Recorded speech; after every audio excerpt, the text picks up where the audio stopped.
আপনি যদি ভাবেন যে আপনার চিকিৎসা আমরা করব তাহলে জীবনে ভালো হবেন না। যারা এখানে আসছে ডাক্তার দেখায় চলে যাব, উনি কি বলে এটা মানবো, কোনোদিন ভালো হবে না।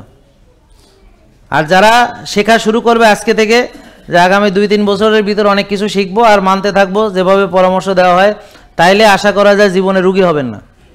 কেননা আপনার চিকিৎসা আপনাকে করতে হবে, আপনি সারা জীবন কীভাবে চলাফেরা করবেন এটা ভালো করে শিখতে হবে। যদি তা না হয়, আপনি যদি ভাবেন যে এখানে আসছি আজকেই শেষ, ডাক্তার দেখাবো, কয়টা ওষুধ লিখে দেবে, খাইয়া ভালো হবো, তাহলে জীবনে ভালো হইতে পারবেন না। ভালো হওয়া ওখানেই শেষ। তো আমার কাছে যে রুগীগুলো আসে, আমি তো ধরেন সরাসরি রুগী দেখি না, আমার ডাক্তাররা 3 ধাপে আমাকে রুগী পাঠায়। যেমন প্রথমে যারা দেখে জুনিয়র ডাক্তাররা, তারা সিনিয়রের কাছে পাঠায়, তারা পাঠায় আমার কয়েকজন অ্যাসোসিয়েট ডাক্তারের কাছে, ওই অ্যাসোসিয়েট ডাক্তাররা আমার কাছে পাঠায়। তো এইভাবে 3টা ধাপ পেরিয়ে আমার কাছে রুগী আসে। তো আমি যে রুগীগুলো পাই, দেখি যারা রেজাল্ট পায়নি কারা, ও জানারই চেষ্টা করেনি। ও মানে 2 মাস ধরে আমাদের এখানে আসে যায় বা ডাক্তার দেখায়, কিন্তু নিজে একটা ভিডিও এক্সট্রা করে দেখে না। 2 মাস হয়ে গেছে, এখনও 6টা শ্বাসের ব্যায়াম তার মুখস্থ নাই, জানে না। তার মানে কি, সে জানেই না, তো জানে না বলে সে রেজাল্ট পাচ্ছে না।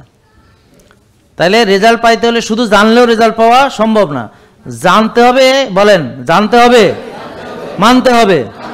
আবার বলেন জানবো, মানবো, এই ছাড়া কোনোদিন ভালো হবে না। তো জানার জন্য এটা কন্টিনিউয়াস প্রসেস, কালকেও জানতে হবে, পরশু জানতে হবে, মরার আগ পর্যন্ত জানতে জানতে তারপরে কবরে চলে যাইতে হবে। জানার কোনো শেষ নেই।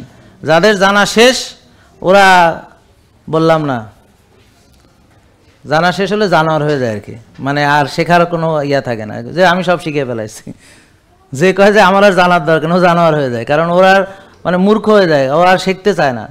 এই জন্য শেখার কোনো শেষ নাই, শেখার চেষ্টা বৃথা, তাই নাকি?